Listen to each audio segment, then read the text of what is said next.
holiday. Every day is a holiday. What's up, Juan? Are we allowed to touch? Yeah, no problem. For me, no problem. Welcome to Acambro. This is the flavor of Baja right here. One of the greatest ambassadors on the entire peninsula, our buddy Juan, and this is his pit stop or checkpoint for us. We're at race mile 65, and you can have breakfast, lunch, dinner. They have the store, they have some parts, they have some fun, but they always have a smile. Thank you so much. Welcome to Baja. Yes! Safety first. Gracias. For this pre-run, we're being joined by our friend Jacob Andrew. We've been hanging out for a dozen years or so.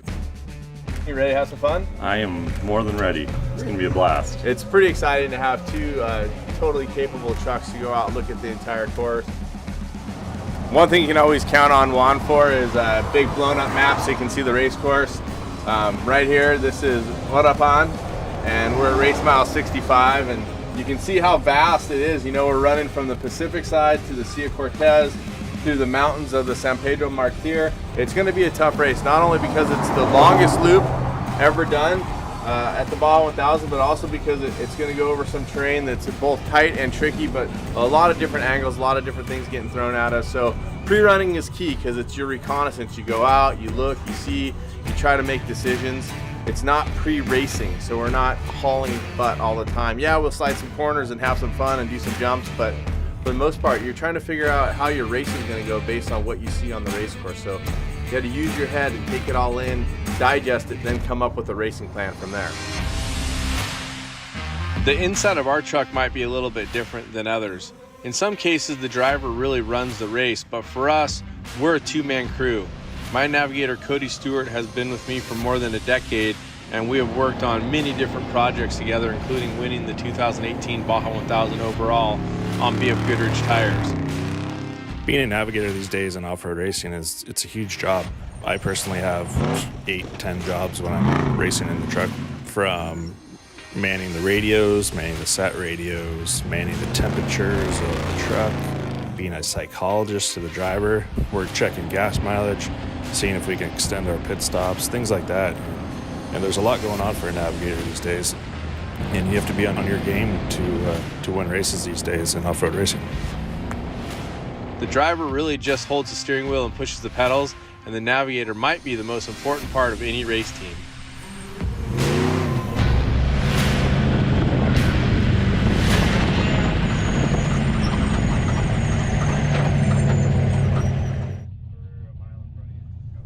We've arrived here at race mile 166, and as you can see, our truck and Jacob's truck, the line terminates into the water. So if you look, it's like there's maybe been a couple tracks through there. This is all salt water, I think, that's come in from the high tides. We had a full moon right during Halloween, so we're in the first week of November now. And yeah, I mean, it doesn't look like many people have been through there, maybe a couple, but I don't really see any reason to drive our trucks through the salt water because it's really bad for them. We'll probably go around the salt water and try to find another way. By race day, I'm sure it'll be fine. I don't know what Cameron's thinking. It ain't the ocean. It's this thing right here.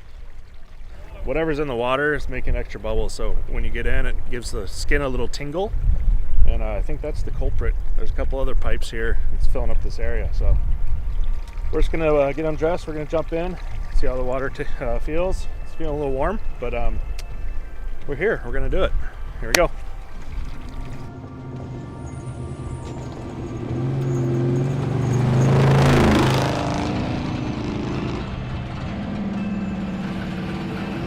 How sick is that? Man, I haven't been to Baja since November 23rd of 2019 because of my commitment to King of the Hammers, then obviously with the COVID and the restrictions, and it just warms my heart to be down here on the bottom loop. We're about race mile 225, I'm not sure exactly, but boojum trees. How sick is that? We're like right on the edge of the Never Never, and that's something that we call that vastness of Baja where there's no one around. And for me, I saw one and I was like, smiles, and I'm like, have to jump out and just like get a picture. And I'm stoked to have Sasha here to record it. Normally you wouldn't hear the race trucks or pre-runners in the background, but we're so far in the middle of nowhere. We're not shutting the trucks off. Something my dad taught me, don't shut a running truck off in the middle of nowhere. But Cody, copy Raptor? Yeah, race mile 245. Copy, race mile 245.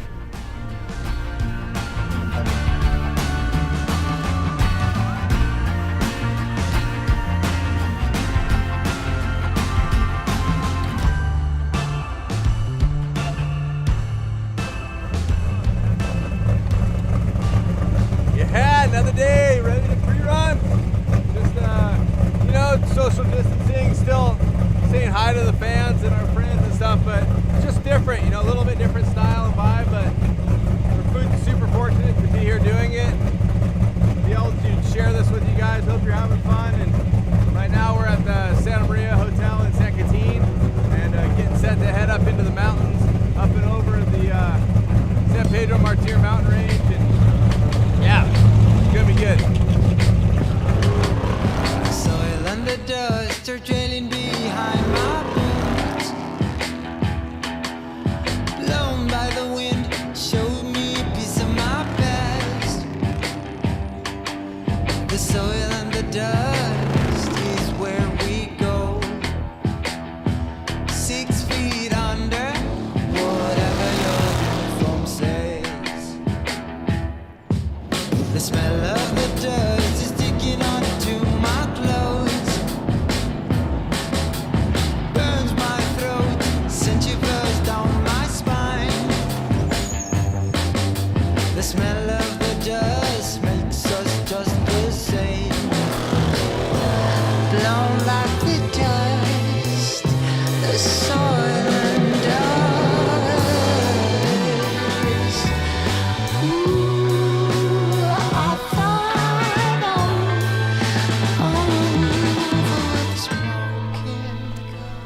So just an epic little zone here. We're about 3/4 of a mile away from race mile 305. We went super slow, came on the side road. Most racers and people don't realize it, but the Santo Domingo Mission ruins are right here. If you take a look over here, they're some of the adobe walls. They've been covered with plaster to keep them from deteriorating anymore, but let's go in and take a quick look around. I believe there's 27 different mission and visita sites here on the peninsula, and this is one of them. This was founded in 1775, and they had church services here until the 1800s. More interesting than that, if you read into the folklore, in 1920 they still had the bells. The locals thought that as long as the bells were there, the people in the area would stay safe and healthy, and the mission would stay intact. In the 1930s, the bells were stolen. People started to pass away. The mission collapsed and the whole place started to fall into ruin. So, and you can see there's a pathway they want you to stay on. So respect what is here. Don't go touching and leaning on it. Stay on the path and enjoy it.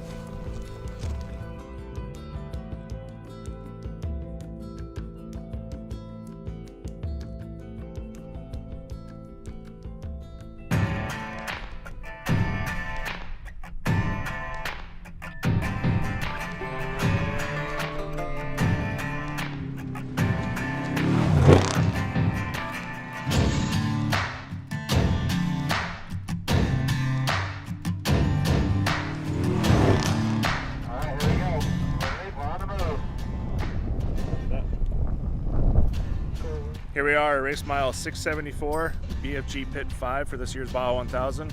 Cameron's doing a little testing. He's going to be coming into the pit here. BFG offers a free pit service to anybody that runs on BFG race tires. Pretty awesome. Let's check out Cameron pulling up here to BFG Pit 5.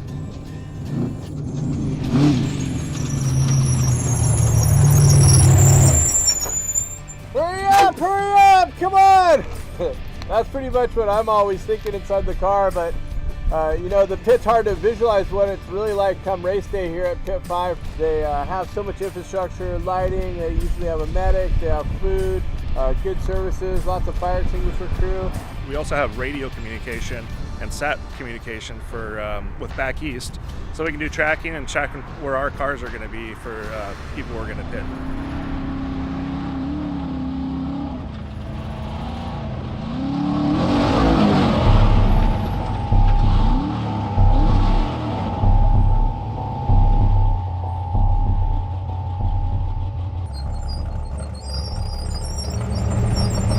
Well, it looks like our buddy Jacob lost the transmission climbing the hill out of Simpsons.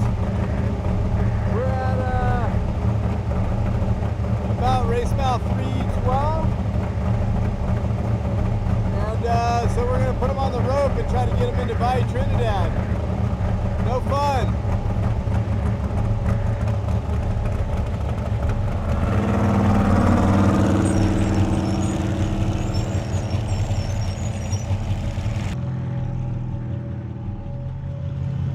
Left us.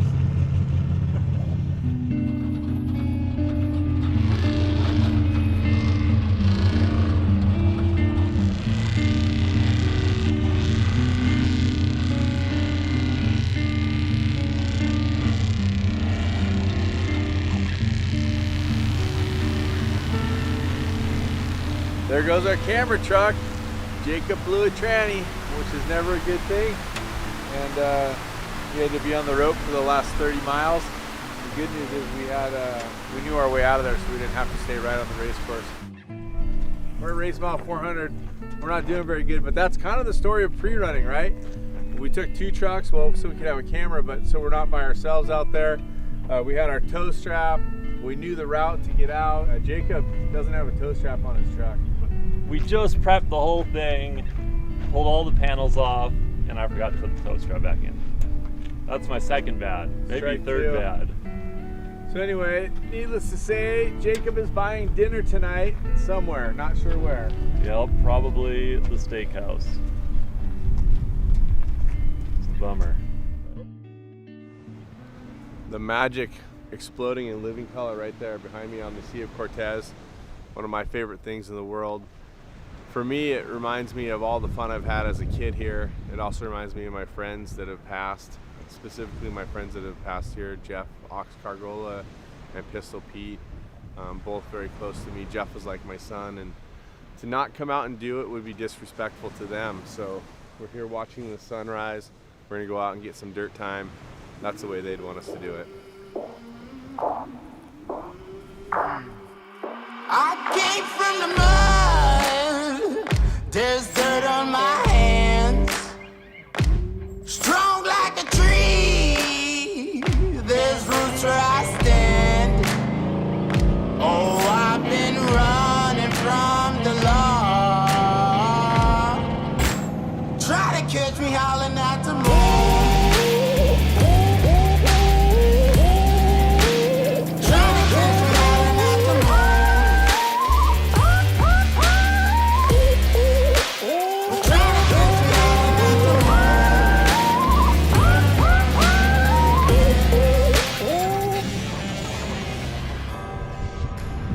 Well, the sun's setting on another epic day of pre-running in Baja, and you know, 900 miles doesn't sound like a lot, but I promise you there's a lot more places to lose the race than there is to win the race. And I would say that being smart is the key here. If you're racing, just, you know, you got to get to the finish line before you win, and if you're chasing or supporting or spectating, don't take any chances on the highway.